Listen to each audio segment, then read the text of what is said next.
श्री स्वामी समर्थ सगळ्या स्वामी भक्तांना. तर चला पाहूया आजसाठी स्वामी महाराजांचा काय संदेश किंवा काय संकेत आहे आपणास.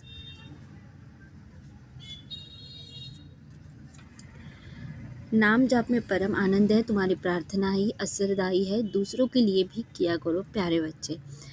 प्यारे बच्चे म्हणजे बघा, स्वामीजी तुम्ही किती प्रिय बालक आहात, ते तुम्हाला किती प्रेम करतात. आणि तुम्ही जे नाम जाप करता ना, ह्यातच तुमच्या मनाला लाभणारे परम आनंद म्हणजेच तुमचे स्वामी आहे.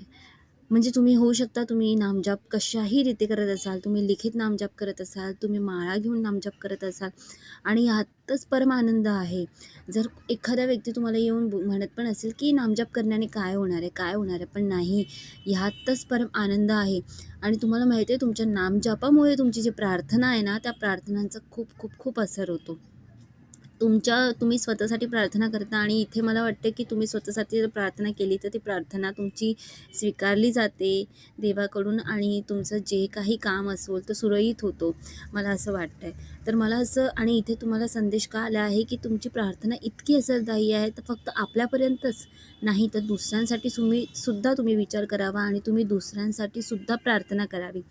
समोर तुमचा एखादा शत्रूही असला आणि त्याच्यासोबत काहीतरी अन्याय होत असेल, अन्याय होत असेल, तरी तुम्ही प्रार्थना करा त्याच्यासाठी की त्याला सद्बुद्धी लाभो आणि तो या अन्यायातून बाहेर येऊ. म्हणजे तुम्हाला कळते की तुम्हाला तुम्हाला किती उदार राहायचं आहे, मनापासून किती उदार राहायचं आहे, दुसऱ्यांचा चांगला विचार करायचा आहे, दुसऱ्यांसाठी चांगलं करायचं आहे. कारण अशी व्यक्ती, आणि तुम्ही तशा टाईपचे व्यक्ती आहात, पण मला असं वाटतं ना, अशी व्यक्ती ही खूप कमी आहेत या जगात, जे आपल्याबरोबर दुसऱ्यांचं सुद्धा भलं बघतात. ठीक आहे, तर ही खूप छान अशी गोष्ट तुमच्यासाठी आली. खरंच मला खूप मस्त वाटलं हे वाचून.